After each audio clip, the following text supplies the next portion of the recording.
Hello and welcome to TYT Community. This is, of course, our Thursday night show, the News and Politics Hour. I am your host, Jeff Waldorf.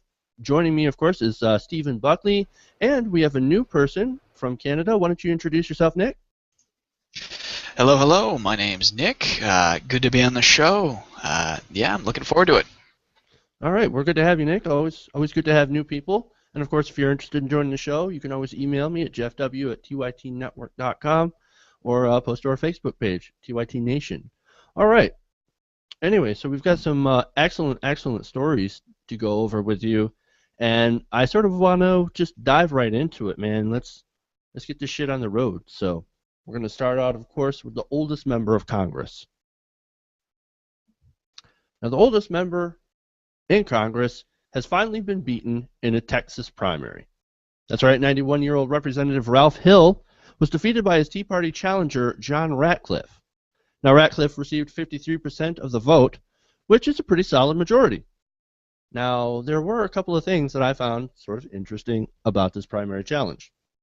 First of all, it was the first Tea Party win of this year, which is kind of amazing because they've been getting their ass kicked the whole time. And another thing I found interesting is he was the last World War II veteran serving in Congress. The other one, of course, being John Dingell, and he is, of course, retiring at the end of the year. And another thing, the final thing that I find really interesting about this is the angle that Ratcliffe used to win. Basically, he's like, hey, look at this old dude. He's 91. He should be sipping lemonade on the porch or something, not serving in Congress. He's got to go. He's too old. In fact, this strategy is actually widely used, since both Ratcliffe and Hall were both incredibly conservative and had a shit ton of money backing them.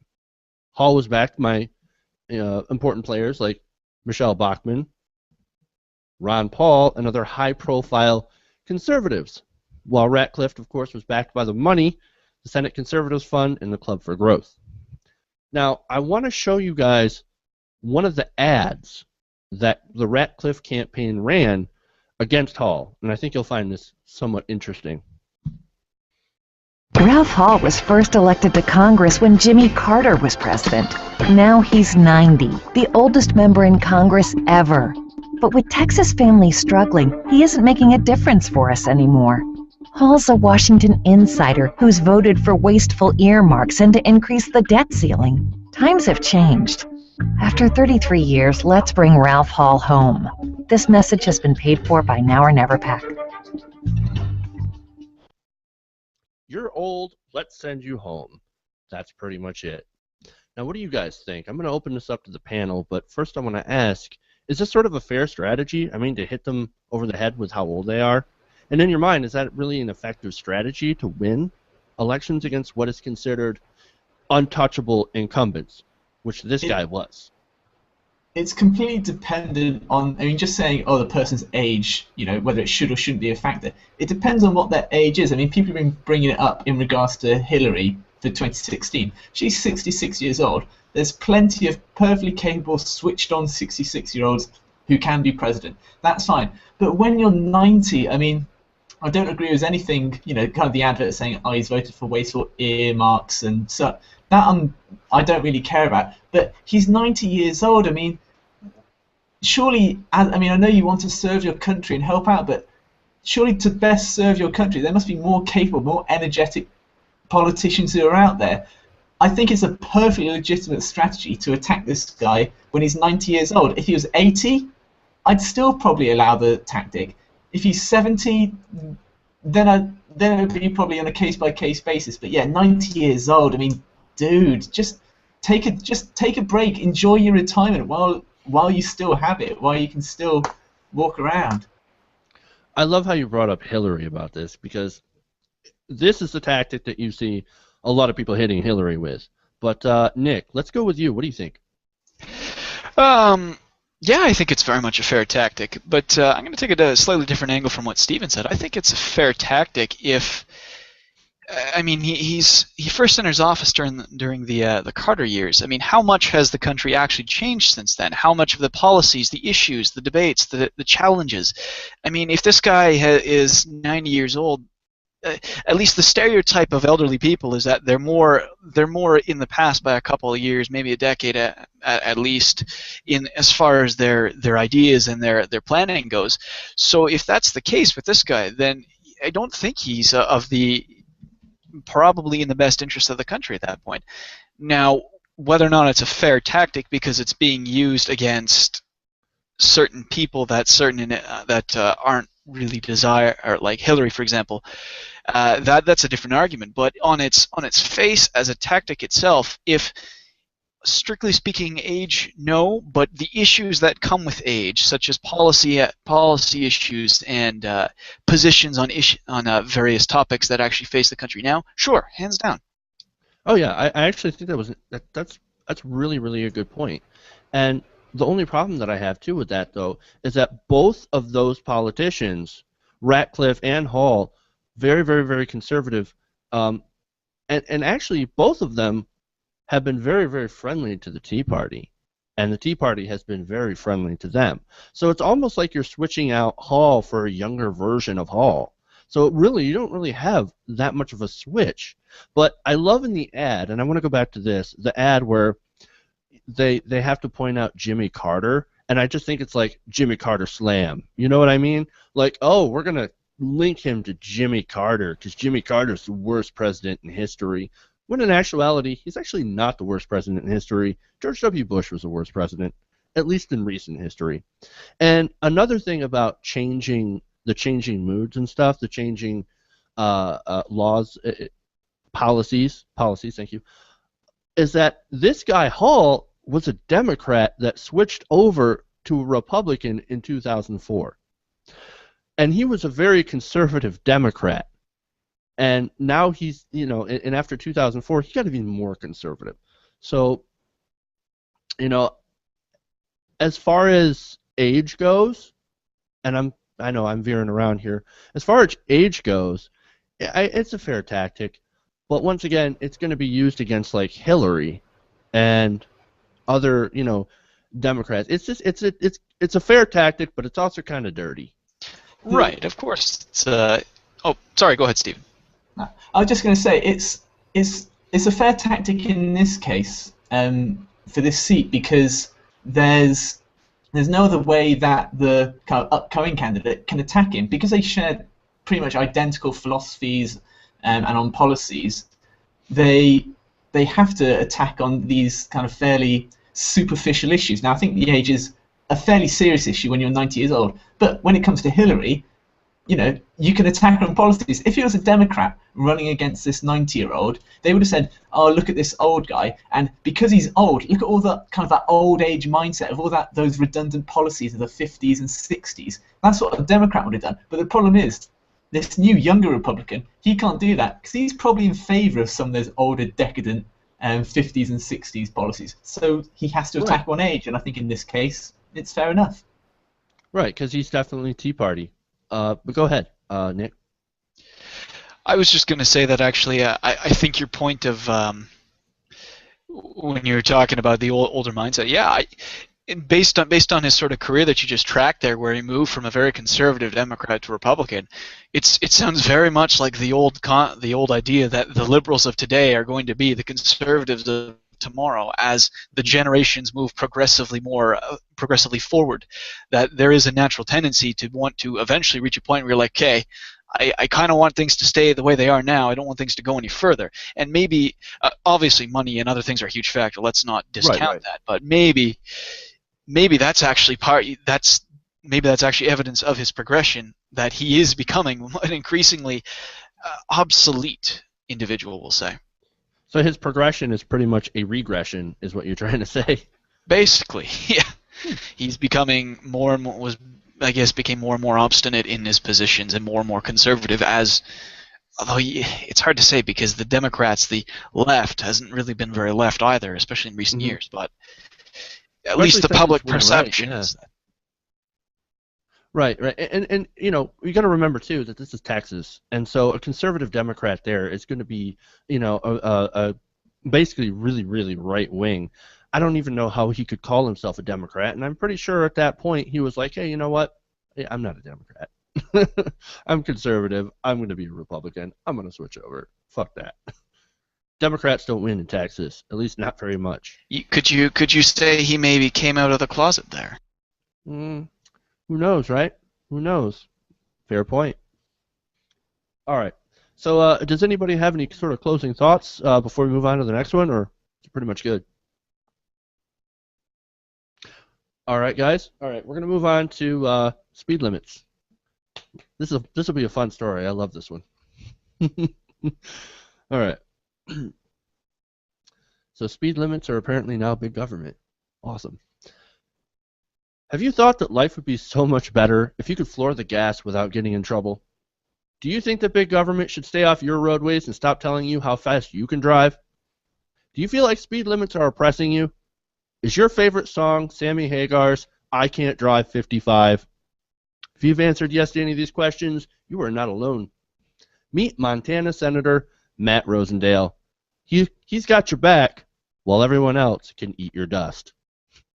Senator Rosendale is running for Montana's lone congressional seat. Recently, he joined host Mark Standrift on his Tea Party podcast to bemoan Montana's 75-mile-an-hour speed limit. Take it away, Senator. You know, Mark, I drove out. I felt it was the best way to experience the change in the country as I was heading this way. And as I drove across the border from North Dakota into Montana, there was a big sign there that said, trucks 65 miles an hour and all others reasonable and prudent.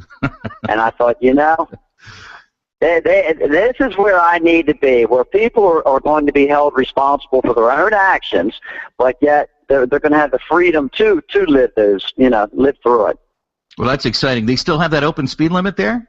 No, they do not. And it's a classic example of federal overreach. I mean, the state is dependent upon the federal government for highway funds, so the federal government certainly has the ability to say, here's the type of laws that you will implement in order to be eligible for those funds. So they had ended up placing speed limits on the state. So now we have a 75-mile-an-hour speed limit on the interstate. So there you have it. Big government is controlling speed limits via the funding, and that's part of what's wrong with America. What do you guys think about this? I almost wish Sean was here, because I feel like he'd be one of the first people to jump in and say that, and at least point out some of the things he might agree with about this guy. And I have a feeling citing the Autobahn would come up. I don't know why. I just do. That there's this notion that, see, when it's left on its own, people will solve it. They're on their own. It runs fine. But that's limited to the Autobahn. This is and this actually would be applying the whole state. Right, and actually there are people trying to push to get a speed limit on the Autobahn. So, right. To be fair. Right. And it's, although I do have to admit, when your first intro there, my first thought was yes for about 5 seconds until I realized, oh God, I'm going to hit something. Right. All right, Stephen. Well, for me, 65 miles per hour it does seem a little bit too stringent. Here in the UK on the motorways, it's 70 miles per hour, and people have been pushing for an 80 mile per hour upper limit for certain parts of the motorway at least. Anyway, and there's economic arguments that can be made that people get to their business meetings faster and so on. And I could probably support 80 miles per hour on certain motorways somewhere, kind of a bit like Autobahn light. But in this case, having no speed limits absolutely anywhere is ludicrous. Recently, there's some freedom of information requests here in the UK. People looking at, the fastest drivers, and somebody was doing 129 miles per hour in a 50 mile per hour zone. There's somebody doing 90 miles per hour in a 30 miles per hour zone, and those are ridiculous. You've got to have those 30 miles per hour driving limits in place in residential areas and stuff. To have no limits whatsoever, there's going to be just blood all over the streets as people being run over and people losing control of their cars and killing themselves and killing other innocents. It's mental not to have any driving limits whatsoever, but they've got to be reasonable. If there's like some places that I drive around, I live in the countryside here in England, and there's some places where it says, oh, you should only be driving 40 miles per hour, where if it's, you know, a perfectly pleasant day, it's a Sunday afternoon, and there's no other cars about, then going 50 should be perfectly fine. You shouldn't get prosecuted or get fined for that. So you've got to have some like balance in the system, but to have no regulation whatsoever, which is what a lot of Republicans push for, is just craziness. Right. And so here's sort of the thing that I think that he's talking about. Now, I don't really think it's so much talking about just speed limits per se.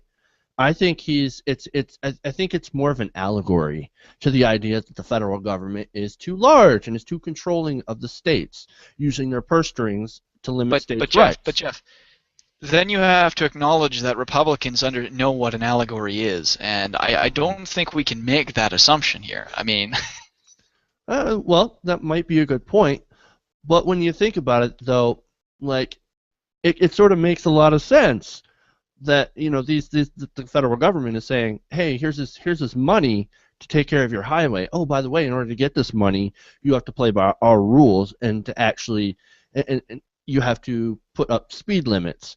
And they're all like, well, I don't want to do that, but I do want that money, so I'm going to do it anyway. So as far as being a conservative talking point, I think it fits right in. That argument fits right into their ideology, trading safety for individual freedoms. Despite, of course, how the facts bear out that not only when you have a lower speed limit, you do save gas, right? The faster you go, the more gas you burn, obviously, and Republicans don't really give a shit about that. But also the likelihood of an accident being fatal goes down when you get to a certain speed, 55, 65. Okay. Being Canadian, I've been raised with the metric system, so I'm a bit surprised that Stephen over in Britain, knows the actual speed limit of miles. I thought Britain had moved away from the metric system for ages, but no, we still use miles per hour. What is about 80 miles per hour in kilometers? It's like 120 something. I think, yeah, it's about between 110 and 120, I believe. Okay, because our 400 series highways here have, I think, a max speed limit across the entire country of about 100 kilometers per hour. So, and there are people who I think kind of rightly claim they should maybe up it to 120, but anyway, I just try and do the math in my head, and it wasn't coming. Mm-hmm. No, I'm terrible with conversions as well, so don't blame you there. But I do want to say that there are, you know, I'm not going to make an argument that's saying that we should put the speed limits all back to 55 and have it federally mandated across all the states. I'm not actually going to make that argument. There are studies that show that because of improvements in the road, car safety devices and such, and there were states that allowed people to go 65 that actually didn't have any increases in fatalities from car accidents. They didn't have any more fatalities than states that kept the limit at 55. But states that went to 70 or 75 did have increases in the accident and fatality rates. So I think, to be fair, if you wanted to raise the speed limit to 65 instead of 55, I'd be absolutely for that, because you have the data that backs it up. And that it's just as safe as going 55, and you can get to your destination faster. I think that makes a lot of sense. And somebody that actually backs that up is Dr. David Katz he's the director of the Prevention Research Center at Yale, the Yale University School of Medicine, and he said, quote, I hope for a 21st century solution, adjusting speed limits based on traffic, weather conditions, and terrain, cars and roadways better engineered for safety at higher speeds, alternative energy vehicles that solve the emission problem by means other than reduced speed and enhanced driver training. Now, what he says is the complete opposite of what Senator Rosendahl wants, because this guy David Katz, he wants, he wants the law to be kind of like adapted for the situation and the technology, and for things to be flexible, but to actually still have a limit. Rosendahl says, fuck it, let's get rid of all limits and every man for himself, and that's fucked up, I think. I mean, what do you guys think about that?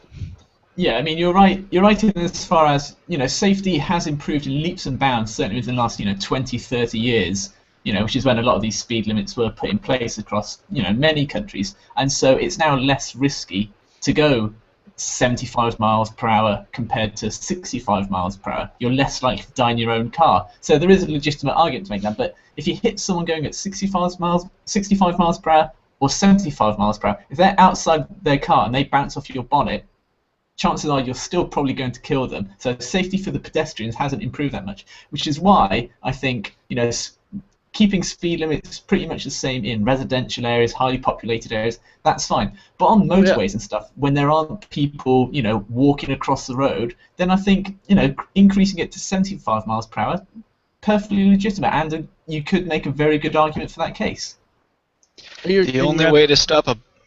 Sorry, I just want to make a quick joke. The only way to stop a bad driver with a car is a good guy with a gun. Of course. Of course. Words to live by, sir. Words to live by. All right. So does anybody have any final anything to say finally on this one, or no? Or should we go on? All right. Awesome. We go from speed limits to climate change.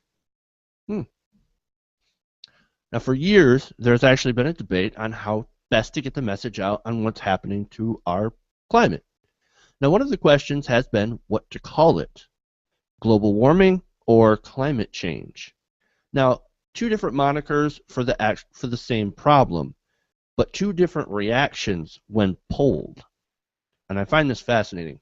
So polling by the Yale Project on Climate Change Communication found that the term global warming is actually more effective at associating greater public understanding, emotional engagement, and support for action than the term climate change.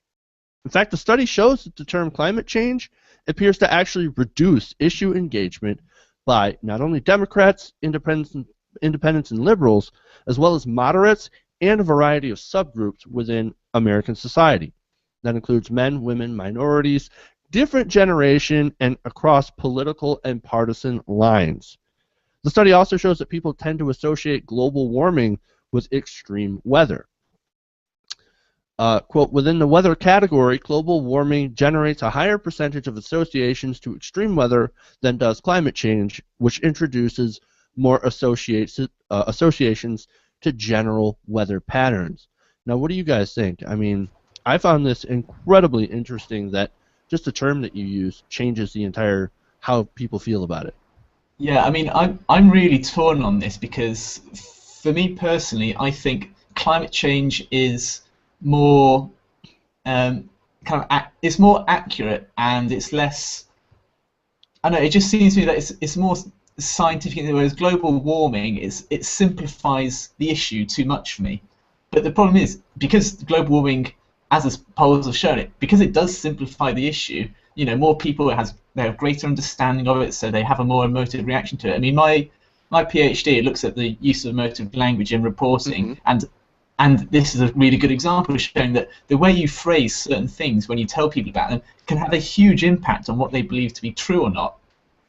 And so for me, I feel that whilst I don't want the media to start having to just always refer to it as global warming because that is dumbing it down, I think for the greater good they should do, because it will have a greater impact on the general populace, and therefore some people might actually get something done about it.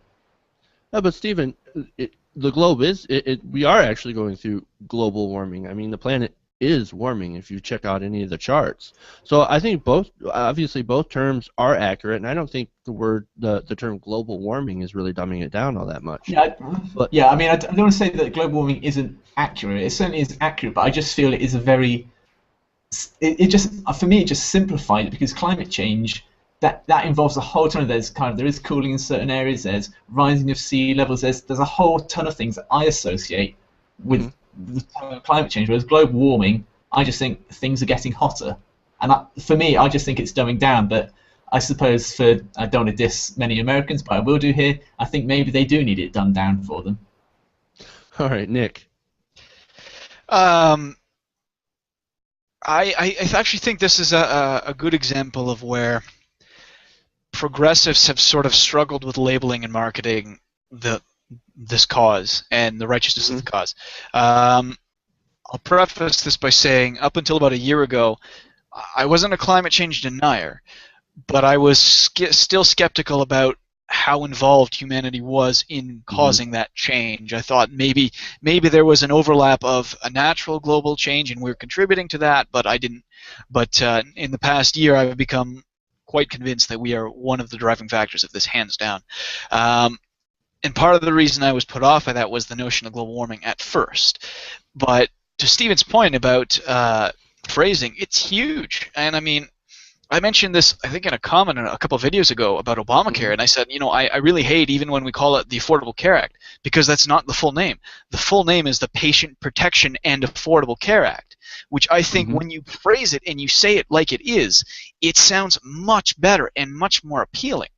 So I think in that one example, progressives did a great disservice to themselves by playing ball and calling it Obamacare or shortening it to Affordable Care Act.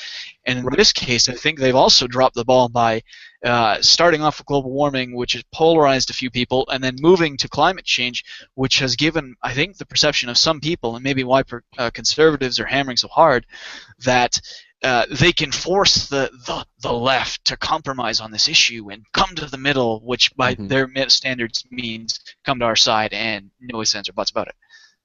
Right. I love how you bring up the point about the Affordable Care Act, the Patient Protection and Affordable Care Act, because when polled, people actually really liked that, and especially when they're told about the provisions in it. But when you call it Obamacare, people are like, oh my God, what is this, Obamacare? Fucking hate it.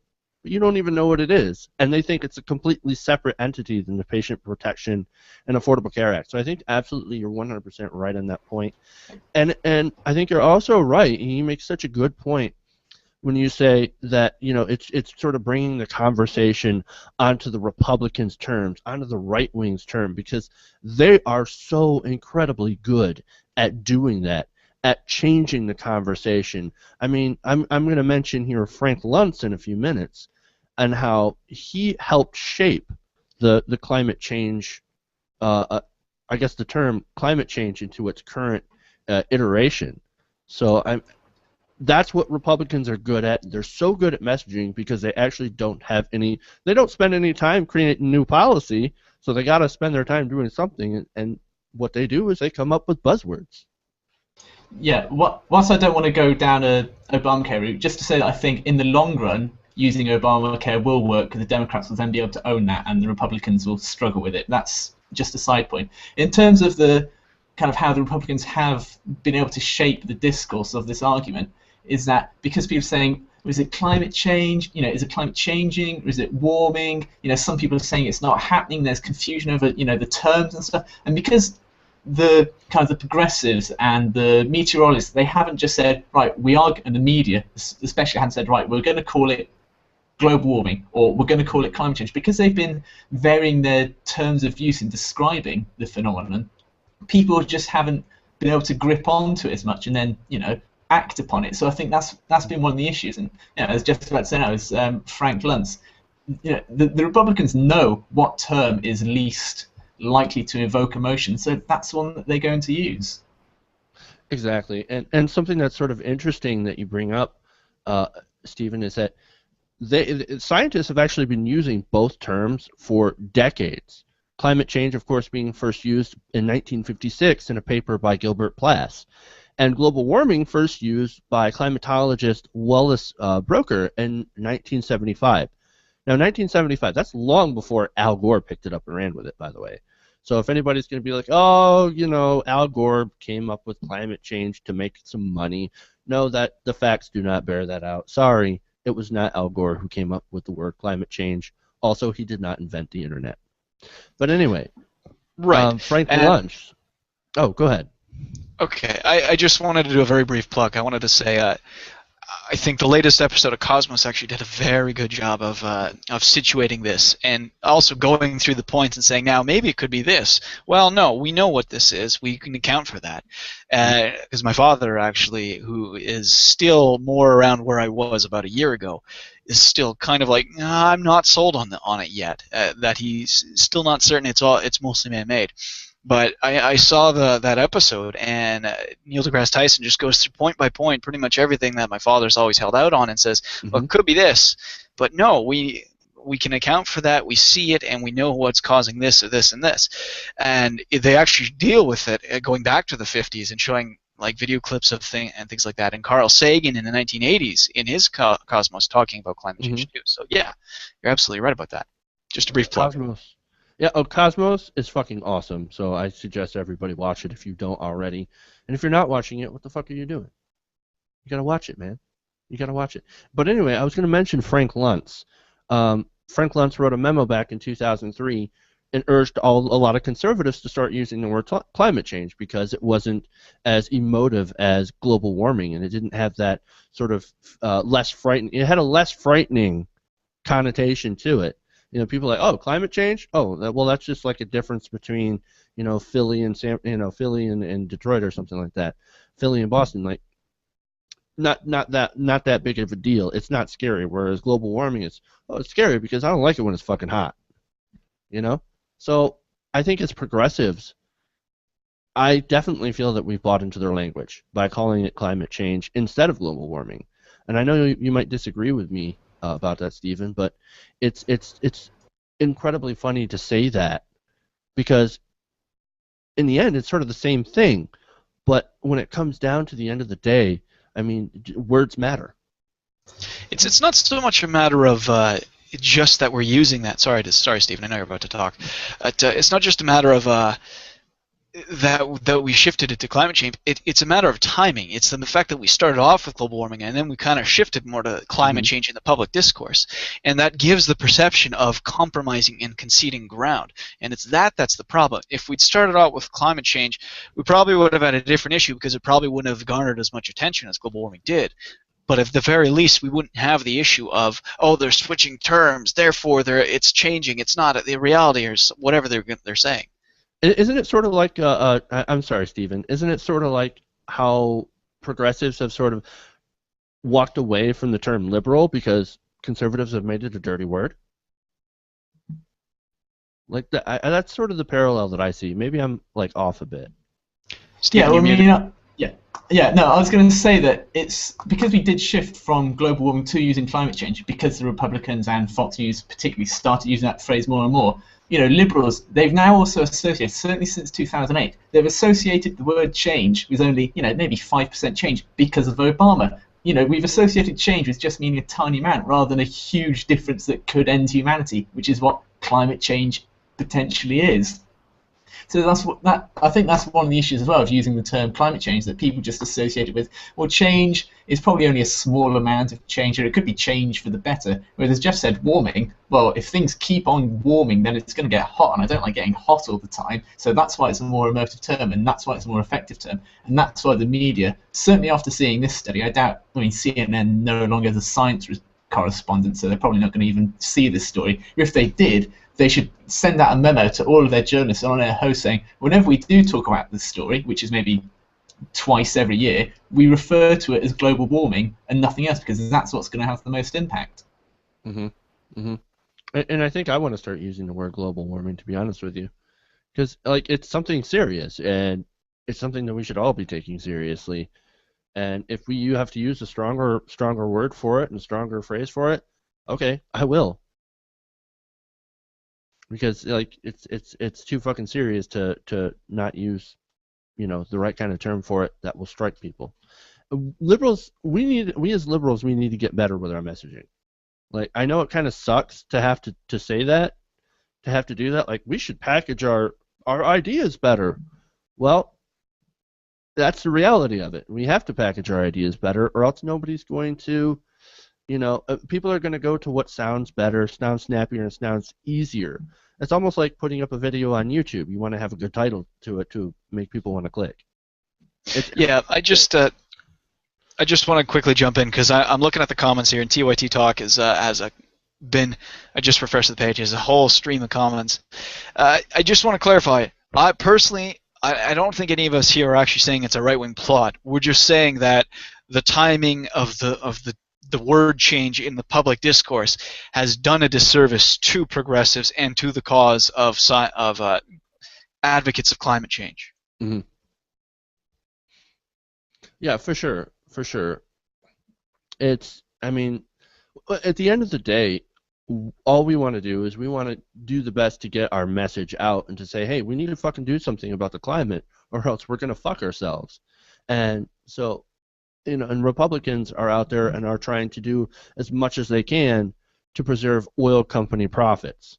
I mean, that's their primary goal. They don't give a fuck about the climate because they give a fuck about their donors, and that's about it. So that's why they're going to do anything that they can to change the discussion, to try and minimize, to minimize what's happening to the climate and to the environment, and say, well, you ain't got to worry about that. You don't got to worry about that. It's going to destroy the economy. No, it does us a disservice to sort of buy into that narrative as well by using their term for it. And so we need to kind of own our term, own global warming, and say, look, this is a serious issue, and we have to take care of it. So, but thank you guys for commenting, for TYT Talk for joining us and of course watching and commenting. We of course appreciate everybody's comments and stuff. So, thank you. With that said, do you have anything else left to say on this topic, or should we move on? All right. So we're going to go into another climate change related sort of issue and to actually talk about wind power. Now, when people think about wind power, a lot of people consider it a waste of time, an idea that isn't practical, it's not going to work, and that includes, of course, certain members of this panel, one of which who is not here today, who would make such an argument. Yes, Sean, I'm talking about you. However, new technological breakthroughs and the increasing impact and cost of climate change from the burning of fossil fuels, as well as cheaper manufacturing and more efficiency, wind power is actually on par to become cheaper than fossil fuels. And that's according to one of Europe's largest utility companies. EDP, which is one of their utility companies in Europe, recently declared that wind is now considered the cheapest form of energy. They calculated that wind power was 1/3 cheaper than coal and 20% cheaper than natural gas. Now, EDP is a utility, like I said, that sells natural gas, coal, and hydropower, as well as renewables.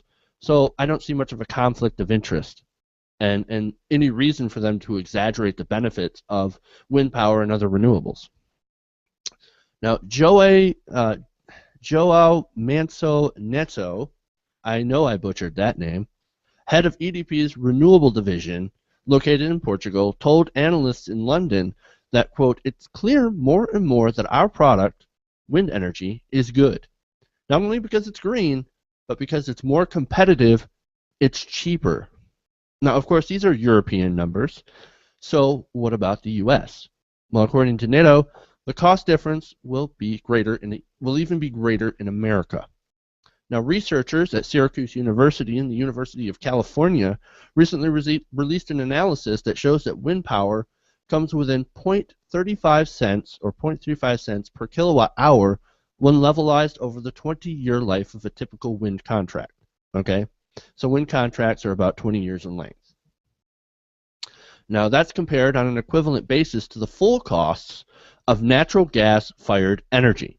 So in a comparison, wind is just barely more expensive.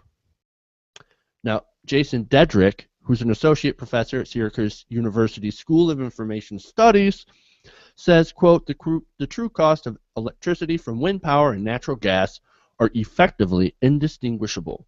Yet because of the cost of carbon emissions is not included in the market price of gas, wind has not been a competitive form of energy used in most of the United States without, of course, government pricing supports in the form of subsidies. And that subsidy, of course, alludes to the production tax credit that comes at a cost of $19 billion over 10 years. Now let's remember that oil subsidies are to the tune of about $4 billion a year. So we're giving oil companies a lot more money. So what the study finds is that with the subsidy, wind costs about 9.2 cents per kilowatt hour versus 8.85 cents per kilowatt hour for gas. With carbon emissions and price volatility for gas and supply intermittency for wind factored in. And so, like I said, that's here in America while we're having a natural gas boom. So those numbers are kind of amazing. Now, the Department of Energy doesn't factor in those costs. They average about a cost of 8.7 cents per kilowatt hour for wind and 6.6 per gas. Like I said, it's because they didn't add all the other factors into the price measurements like this new analysis did. Now, I understand that I just threw a lot of information at you, and I certainly didn't have the time to cover every little detail of this analysis. And of course, I realize that wind is not a silver bullet. It obviously has its own problems and its own, issues to deal with, right? And we certainly cannot run our entire energy grid off wind. But I do think that this will help our energy crisis here in America, and not just in America, but Europe as well. So I wanted to get your opinion on this study. Should we invest more heavily into wind power? Is it as viable now as the analysis suggests? And do you think, for the final question, do you think we can ever break through the power of the fossil fuel industry in order to get projects like this through? Absolutely. I mean, first of all, I think it's incredible that Energias de Portugal, that they actually came out of this study and they didn't try and kind of hush it up and put it into a corner somewhere on the internet where nobody would read it. They came out and said, look, actually, wind's pretty competitive these days.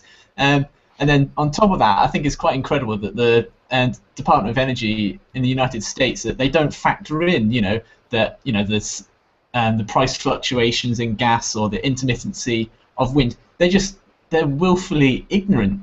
They're just not even trying. They're too lazy to even do their job properly, which astounds me. But saying that, I mean, the Department of Energy. Yeah, I suppose. I mean, whether they're willfully doing that or just subconsciously, who's to know? Or they're being lobbied by fossil fuels. Yeah, I personally would reckon that they're willfully ignoring doing their job properly. But as you said, wind power certainly isn't a silver bullet. At most, I mean, I'm not a scientist, but I guess you could maybe get 50-60% of America's total energy output by wind. If you threw all of the resources at it, you maybe might be able to get to 60%.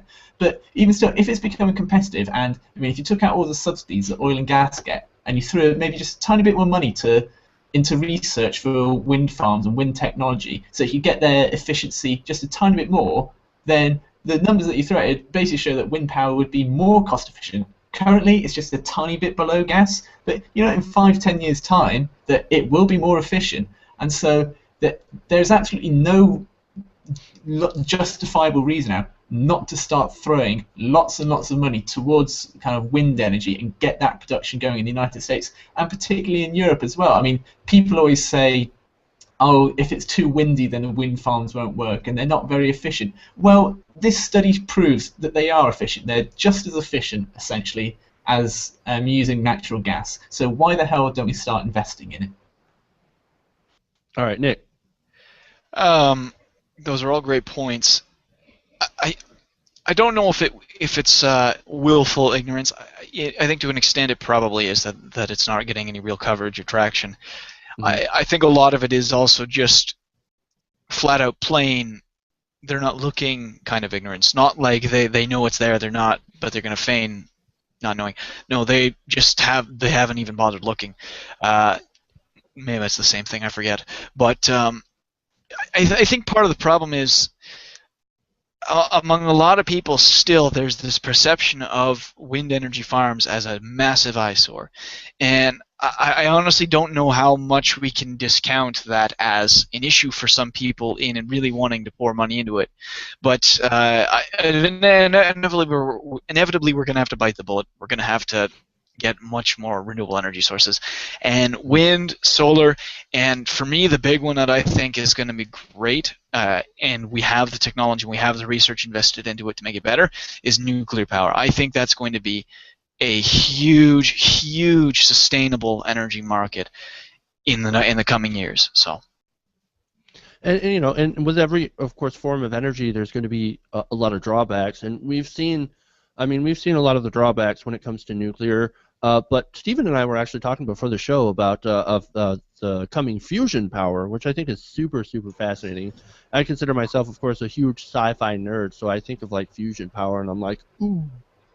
Yeah, I mean, currently, I mean, just to answer what just saying before the show, we were talking about the ITER project, which started in Japan. It's a fusion reactor that basically does fusion reactions between heavy water deuterium and tritium, and it's completely kind of carbon neutral. Basically, just produces water at the end of the day. They've currently got a fusion power plant that's being constructed in Marseille, in France, at the moment, and it's due to come online in 2027. It's been held back through because of lack of funding and so on and so forth. But it's even more efficient than nuclear reaction. It's safer as well, or purportedly safer. But going back to this, with the wind power and it being an eyesore, that's been a huge issue here in the UK because England's kind of rolling green hills and everything. People complaining, oh, we don't want these massive white fans dotted around our landscape. It'll make it, we can't take any nice postcard photos and stuff. And in some places, if you have a national park or something, then yeah, you don't want to scatter them with wind farms, but you can put them offshore. You can have offshore wind farms. And another thing as well, you've got the solar, you've got the wind, tidal energy as well. In America, you've got the Hoover Dam, essentially powers all of Las Vegas. You build a couple of dams. We've got the Seven Thames barrier here that produces electrical energy. You've got a large coastline in America. You can create a lot of energy off tidal power as well. You've got so many, and not just America, the entire world has got so many options at its disposal. And because of kind of advances in technology, they're becoming more and more efficient, more and more cost effective. Within the next 5 years, it really is going to be the tipping point where you have to start throwing money at these projects and at these sources of energy, simply because they're more efficient. You want to save money that way, and of course, save the planet. Mm-hmm. I love the NIMBY crowd, the not in my backyard crowd. It always kind of irritates me because it's like, if this is something that's going to help, do you think you could make me look a little bit past your own yard? And I don't know, that always irritates me. But a good example of NIMBY actually going back to like somebody who was oil and gas, and I forget who this politician was, very pro oil, very pro gas. He was actually suing to get a fracking rig. Or it was either a fracking rig or an oil rig out of his. He was like, I think he was actually the CEO of one of those major fracking, or the vice CEO of one of the major fracking companies, and then he sued a company that was fracking near his backyard because it was an eyesore. Yeah, exactly. Which is that's fucking awesome, by the way, and just greatly ironic. So I just wanted to point out that the NIMBY crowd, that's one of the biggest things that obstacles that you're going to have, other, of course, than the elephant in the room, and that's, of course, the oil and gas industry that is going to fight this tooth and nail. But you can see that, they don't have to. They can profit from this as well, just like EDP. I mean, EDP is an energy company. It's an energy utility company that's getting a lot of their, energy from coal and natural gas, and even they're like, yeah, it's super competitive, dude. We're going to invest in this, and you guys should too, because there's money in this, and it's reduced risk. I mean, how much money do oil companies have to pay out for damages? Coal companies for, people getting black lung and shit and coal mining accidents. That would cut down on all of that stuff. It's just a good investment, even if you're an energy company. Yeah, and Energies to Portugal is completely right. Saying it's low risk. Someone like Putin, who does control kind of a lot of the oil flow and gas flow into most of Western Europe, he can't control the wind. He's not God, even though God doesn't control the wind. But you get my point. And I'm sure none of us, or I'm certainly not making the argument that and I'm sure EDP aren't going to say, right, we're going to stop all oil, we're going to just focus on wind now. No, they're going to slowly phase it out as it becomes more and more efficient and more business savvy to invest in these projects. It's not just going to flick a switch overnight. No one's making that argument that the entire American electrical grid is going to be shifted to a different source overnight. No, it's going to take a decade or two to happen. But the start of that process has to happen right now. It does. That's an excellent point. I just have to say, Stephen, have you met Putin? Oh Lord, he could definitely control the wind. Don't even try and pretend that's not the case. But no, I think you raise actually a very good point. The geopolitical point of the issue is that given the increased tension with Russia, we're at the highest point as far as Russian Western Europe tension goes since the end of the Cold War, I guarantee you that people are going to start definitely looking for alternative sources of energy than having to buy oil and gas from Russia. So, and that's pretty much a good point to end on. And I just want to say also, for somebody whose nickname is Pooty Poot, kind of talking about wind, I'm a child. I'm sorry. You heard it here, folks. I just made a fart Jeez, joke. Jeff, at least my jokes are classy and educated. Mine aren't. But you've been watching long enough to know. I'm a child. All right. So, we move on to our next story. Also climate related, but this time, of course, we're dealing with some of the costs associated with the fossil fuel industry. Now, the fate of those affected by BP's 2010 Deepwater Horizon explosion and subsequent rupture of the Macondo oil well that killed 11 people and is still affecting areas in the Gulf of Mexico, areas that comprise about 700 kilometers of marshland and 235 kilometers of beaches in the Gulf region, is left up to one man. Unfortunately, that man is Antonin Scalia. They're fucked. BP asked Justice Scalia to allow the company to avoid making payments to businesses and people affected by the oil spill while litigation continues. Now, BP did this after an injunction was lifted that prevented payments from being made. Now, Scalia has the power to act alone on BP's request or refer it to the 9-person court.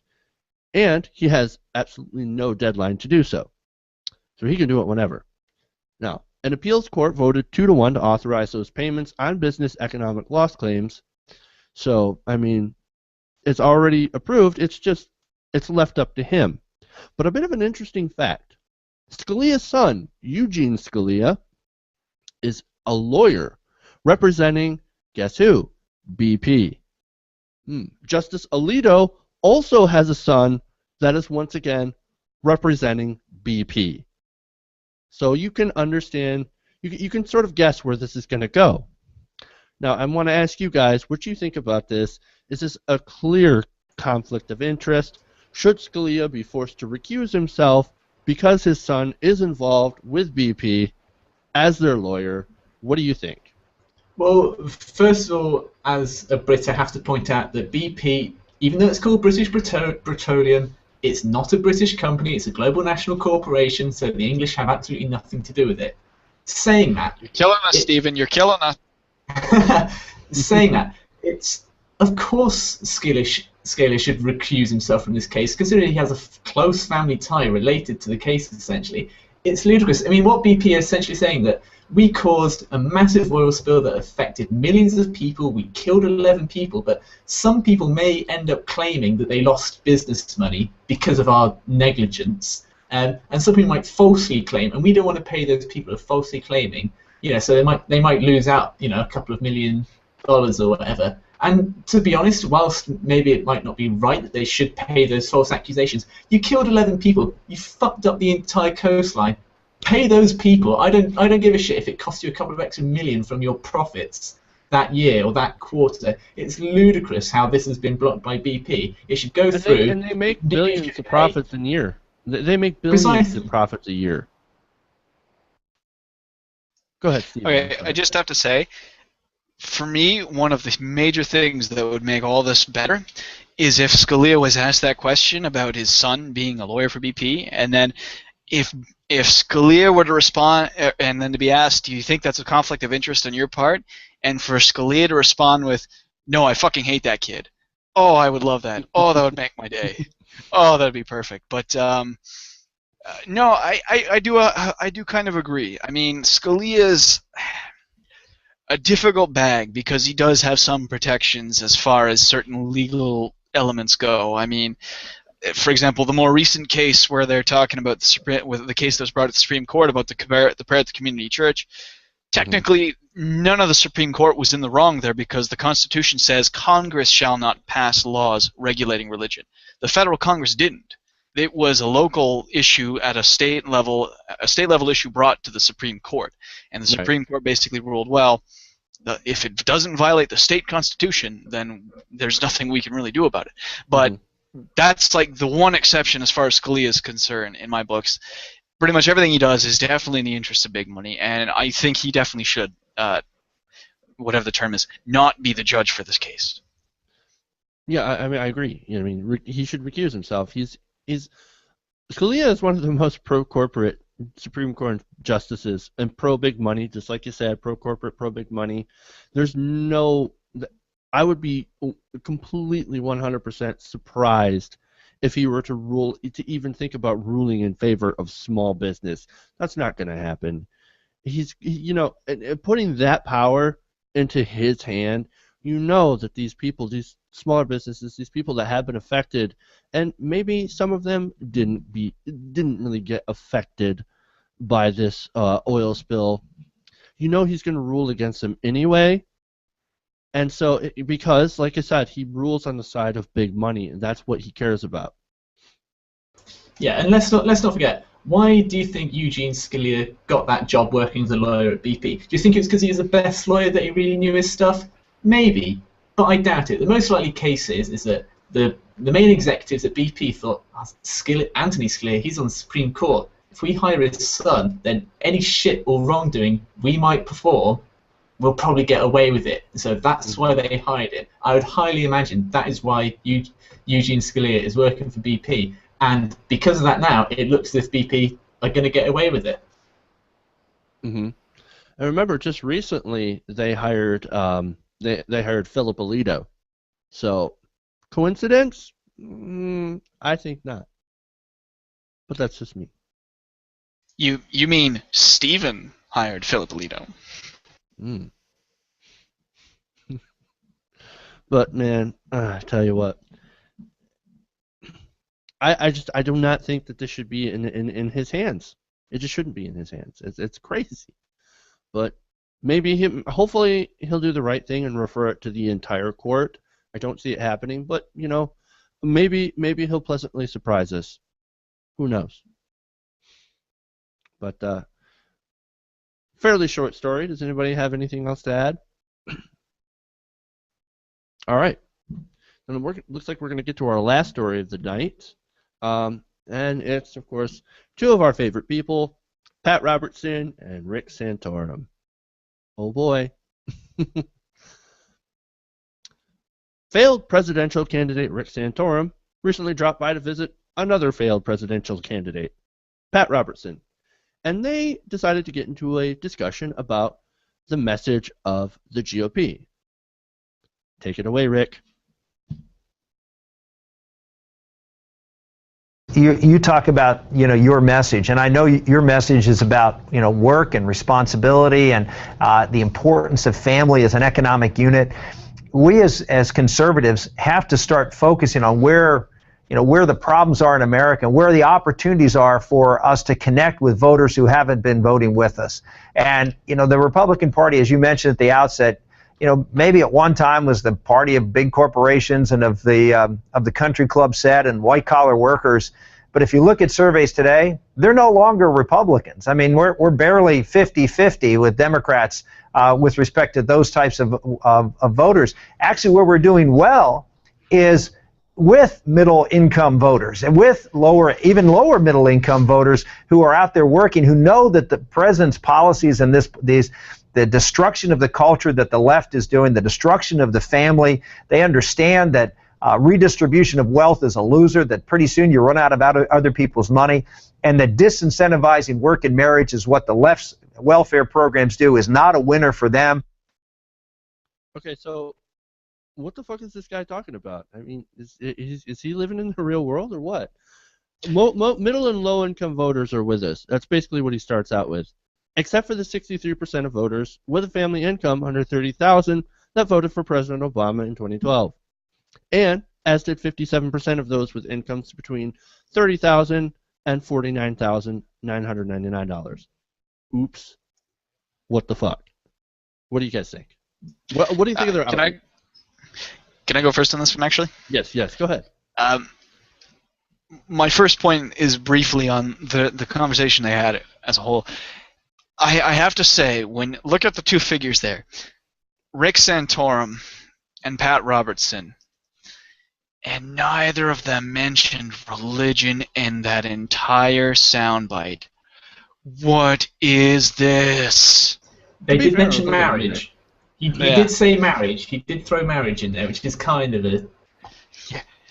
Stephen, you're compromising with the conservatives by trying to make marriage a religious issue. God damn it.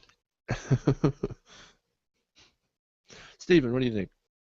How's our outreach going? I mean, he's saying, oh, we're managing to... Well, first of all, his point was, oh, we used to do really well with all the rich donors, and now, you know, the Democrats are catching up. They're being just as corrupt and kind of conniving with the mega donors as we are now, and that's a real pain for us, because that's how we used to win elections. And then he's saying, but now we're doing really well with them middle-income voters. And of course, to them, middle-income voters are people earning, you know, over $100,000. That's what they class as middle income. Well, certainly that's what Rick Santorum and people like Mitt Romney class as middle income. I mean, you know, they're doing all right for themselves. I mean, they're not rich like me, but they're okay. They're middle on $100,000. It's just mental. And you know, Rick Santorum, he's on a current publicity tour, you know, promoting his book, kind of, it's like Blue Collared Worker or something like that. You know, because he was such a blue collared worker. Bollocks. He's been privileged pretty much his entire life, and him being saying, "Oh, I can relate to the average man." You don't relate to the average man at all. I mean, you're trying to reach and, you know, gain some support. You know, whether he runs in 2016, he might do, but he's not going to do very well. I'll tell you that now. But he's trying to get some voters now, and of course, who's he going to appeal to? Pat Robinson's audience, kind of 70-year-old plus white males who just love the Bible and hate women and hate gays. It's just, I mean, these two just share their own little special bromance, and it's nice they've got their own little platform to do it. But Rick Santorum's fading into obscurity just as Pat Robinson is. Mm-hmm. And I love what he said. We used to be the party of big corporations. No, you're still the party of big corporations, even more so than you were before. That's pretty much what the GOP is. Nothing more than big corporations, and they're trying to, of course, to try to brand them. They've always, we're for the middle class, we're for the poor, except that we're going to take everything away from you that will help you to not be poor, so that you stay poor, and we're going to funnel that over. Remember, he said redistribution of wealth doesn't work, right? Because eventually people run out of money. That's sort of what happened to the lower class, to the poor. Like, the poor don't have any money anymore. The middle class has been squeezed to about nothing. They're running out of money, and guess where all that money's gone? It's gone right to the top. Congratulations, Rick Santorum. You just made your fucking point, but you made our point about income inequality. Yeah, I mean, with them, I mean, they're saying, okay, we're kind of losing the mega wealthy donors now, and we don't necessarily have to care about the poor. There's a safety net there to catch them, as Mitt Romney said. So they're saying, you know, we're here for the middle class. If you asked Rick Santorum, name me one Republican policy that helps the average American family that has a household income of $60,000, you know, about $60,000. You know, that's still probably slightly above middle class, but you know, just go with that number. He couldn't name you one that helps just that type of family. He could name you one that might include helping them, but would also help, you know, people over $1 million. They don't have any policies that specifically target kind of middle-class working families. They don't have any policies. They're just intellectually bankrupt at the moment. Because and to be fair too, the only policies that would, you know, that they've voted against policies like the middle-class tax cut that will help middle-class families. So they don't have a leg to stand on when it comes to that. We're for the middle class, except when we block your tax cut, because you need to work harder, lazy bums. Right. I got to play devil's advocate on this one for a brief point, not at all for their entirety of their argument. Their argument is flawed, but for one caveat, the part where they say that the Democrats are becoming increasingly the party of big money, and they are right about that. And for the obvious fact that corporations, as far as, I mean, CEOs are for the most part pretty damn stupid, but board of directors and executives aren't quite as oblivious. They're very savvy to changing in ideological, cultural, and social climates, and they see the writing on the wall. Like, conservatives are slowly but surely losing the battle as far as the culture war goes. Mm-hmm. So what do they have to do? it's time to start latching on to the quote-unquote progressive party and trying to get their money in that. So they're absolutely right about that part, that the Democrats are becoming increasingly bought as well.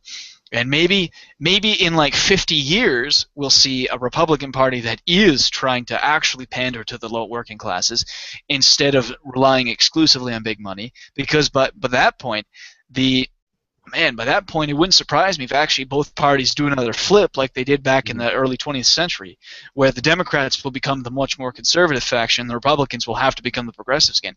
Maybe in 50 freaking years, but certainly not right now. Well, I'll argue against you actually saying that you're being the devil's advocate. I think you're absolutely 100% correct when it comes to saying that the Democrats are definitely influenced more by big money than they're not as corrupt and as bought off as the Republicans are, but they're like at 90%. I mean, they serve the wealthy donors, but there are Democrats out there, like Elizabeth Warren, for example, that are out there that are looking after the middle class, and they are actually looking after the poor, and they're not huddling up with big corporations because, and I know we've had this discussion before, that in a system where it's pay to play, in order to get reelected, you have to suck up to the larger donors, and of course the wealthy are more than happy to say, oh, we'll give you the money, but now you've got to help us out now that we helped you out. And it's not quite as quid pro quo as I put it, but in our system of where you can basically give unlimited money from super PACs and stuff like that to candidates and to political campaigns, that's the kind of system that you invite. And so you're absolutely right. Yeah, and I mean, I love Elizabeth Warren. I would love for her to run for president in 2016. Being a Canadian, I think she's fantastic. I think she even has some policies that we up here could definitely learn, because we're inching, especially with a conservative government, we're inching a little more to your political American conservative values than I'd like. But I definitely think, I mean, I don't know if this is even in dispute or if this is even a thing. I definitely think Elizabeth Warren is getting some kind of money.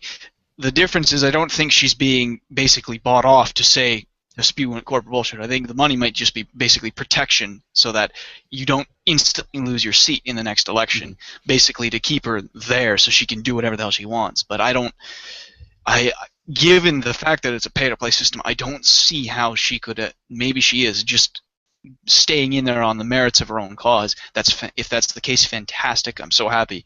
But I'm a little too cynical to think that way. And that's a fair point. We definitely don't suffer from too much optimism here. Yeah, I mean, I agree with Nick there as well. That, you know, as an English person, I'd still like for Elizabeth Warren to run. Again, some of her policies would do wonders here in the UK. But the final point I'd like to make is that with the YouTube video, and that's put up, underneath you've got the picture of Rick Santorum, you've got the picture of Pat Robinson. Underneath has blue-collar conservatives. Rick Santorum, who's currently on $1 million book deal traveling the country, and Pat Robinson, who owns diamond mines in Africa. You couldn't get further from blue-collared conservatives even if you tried. Well, maybe you could, but... Right. And I want to make a... Oh, go ahead, Nick. You got something to say? No, I didn't have anything to say. All right. Well, I wanted to sort of make a final point here, as well as talking about how... I love how Rick Santorum and conservatives love to throw out that liberals' main goal is to like destroy the family unit and give everybody money, other people's money, and destroy the family and encourage, basically encourage people, inner city women, to go on, welfare and stuff like that. That's fucking crazy. Like, there is no policy out there, no liberal policy out there that aims to do that. Okay? And the whole charge of him saying that we're against families, no, we're not fucking against families. We're actually for families. Like, when two people get together, two incomes, it actually helps, right? And that makes sense. But like, it makes absolutely no sense when he makes the charge of we want to destroy families. No, we want more families. We want, like, if you were so in favor of families, Rick Santorum, why don't you allow gay people to get married and adopt? boom, you've got families right there that are better able to take care of their kids, that are better able to take care of each other. And also, along with that, why don't you support contraception? If you can support contraception and family planning, you create more families that are better off, that don't have to go on these assistance programs because they get pregnant at a bad age, or they don't know enough about contraception and they get knocked up and have to go on these social programs that you so deride. The solutions are so obvious right in front of his fucking face, and he does not see it. He does not understand it, and he derides the very things that would actually help these people. And so, yeah, I mean, I just got to say, like, Rick Santorum's a fucking idiot. Yeah, I just have to make one final point now. I don't understand the mindset of anyone who actually listens to him either. I mean, what do they think progressives are? I mean, I'm an atheist. Do they think I wait in the abortion clinic for them to take out the deceased fetus and then I cook it up and eat it or something? Like, I have no idea how they possibly think progressives want to destroy the family, or that anyone could possibly take that argument seriously. Maybe it's because I'm Canadian. We don't really have that kind of crap up here in any major degree like it exists in the States. But I can't even fathom the notion that any major party would say that the other wants to destroy families. It's not because you're Canadian. It's simply because you're not American. I'm so sorry, Jeff.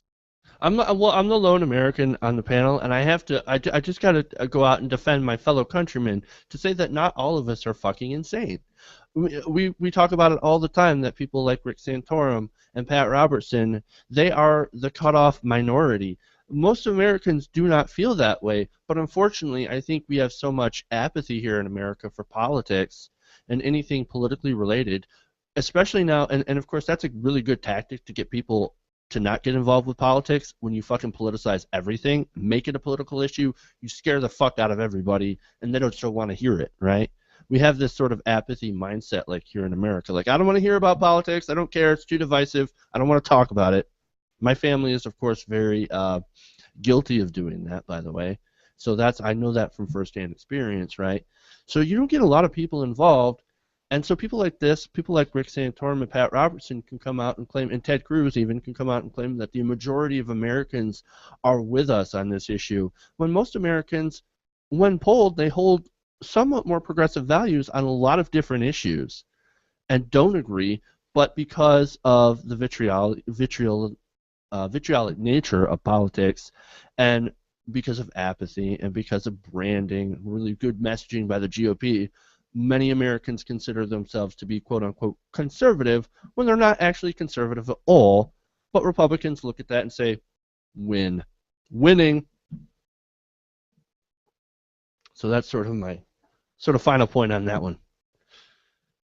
Anyone have anything to add before we wrap up the show? All right. I want to thank Nick for joining us all the way from Canada. Thank you, man. I appreciate you coming on the show. You're welcome back anytime. Fantastic. Glad to have you. It's an excellent discussion. Thank you so much for being here. And of course, Stephen, look for Stephen tomorrow night hosting the Social Justice Hour. It's going to be fiery. I'm going to work myself up. Good. What is this? It's going to be a great show. I'm, of course, going to join as a panelist for the Social Justice Hour. Just remember what? I was just going to say, Stephen, just remember, if all else fails, invade America, take it back. We'll be fine. Not with 315 million guns. That's going to be a bit of a hard sell, I think. Of course, knowing most of our militia patriots will end up shooting themselves in the foot or something. Or walking into... And we'll just tell them the other militia group down the street is British. Oh, man. That's terrible. I'm terrible. We're all terrible here. Anyway, like I said, look for Stephen tomorrow night at 9 p.m. Eastern, hosting the Social Justice Hour, while Rhiannon takes an extended break. So make sure to tune into that, and of course tune in next week for me hosting the News and Politics Hour here on TYT Nation.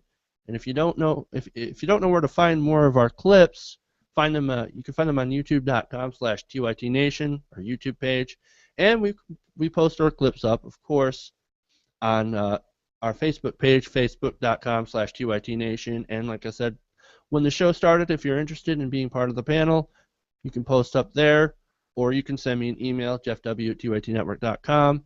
And I have one more plug. I want to thank our patrons for helping us out financially, for donating to the show. Helps keep us running, helps get me this fancy, nice green screen that my hand just half disappeared in. We appreciate that. Maybe you can help me get a bigger green screen. Who knows? And of course, I want to thank our patrons for that. You guys are awesome for supporting us. And our subscribers as well. Thank you guys for subscribing. If you haven't already, you should, man. Or at least hit the like button. That helps out a lot. But anyway, enough with the plugs. We'll see you guys tomorrow night in the Social Justice Hour. Just say goodbye, everybody. Bye-bye. Bye. Take care.